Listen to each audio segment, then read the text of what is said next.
अनिल त्रिगुणायत साहब, आज भी क्या उसी शिद्दत के साथ ये रिश्ते अपनी जगह पर खड़े हुए हैं और क्या पाकिस्तान के लिए एक बड़ा संदेश है?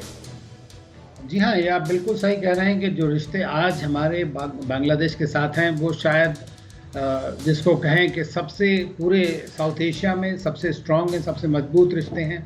और उसका खासियत यह है कि भारत हमेशा से बांग्लादेश के साथ ना ही उनकी इंडिपेंडेंस मूवमेंट में बल्कि हमेशा से उनके डेवलपमेंटल जर्नी में भी आगे बढ़ता रहा है। उसी के बारे में प्रधानमंत्री मोदी ने आज कहा भी है।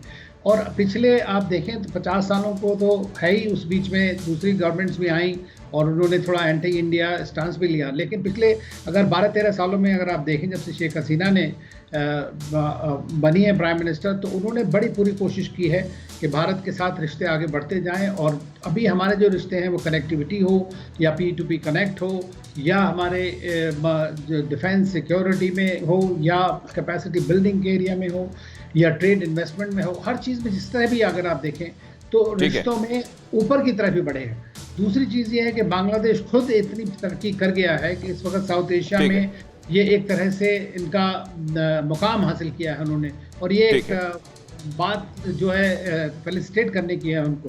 दूसरी चीज़ अगर आप देखें तो पिछले 50 साल में पाकिस्तान का क्या हाल हुआ है, 25 जब से बांग्लादेश बना है तब से आप अगर देखें तो पाकिस्तान और बांग्लादेश को कंपेयर कर लीजिए, दोनों मुल्क कहाँ, तो बांग्लादेश कहाँ है और पाकिस्तान कहाँ है? जरा मैं सुमित चौधरी से इस बात को बहुत जल्दी से समझना चाहता हूँ। सुमित, ये जो बात कही गई, बीच में ये कहा जा रहा था कि CAA के बाद कहीं थोड़ा बहुत फर्क, मनीष, लेकिन हमारे साथ अभी सुमित नहीं है, सिवाज साहब की तरफ में सवाल ले जा रहा हूँ। सिवाज साहब, जो बीच में कहा जा रहा था कि CAA के बाद कहीं पर बांग्लादेश में एक तबके ने इसको दूसरे तरीके से देखा, आपको लगता है वो सब अब धुआं हो चुका है और रिश्ते फिर से उतने ही प्रगाढ़ और उसी तरह मजबूत हैं?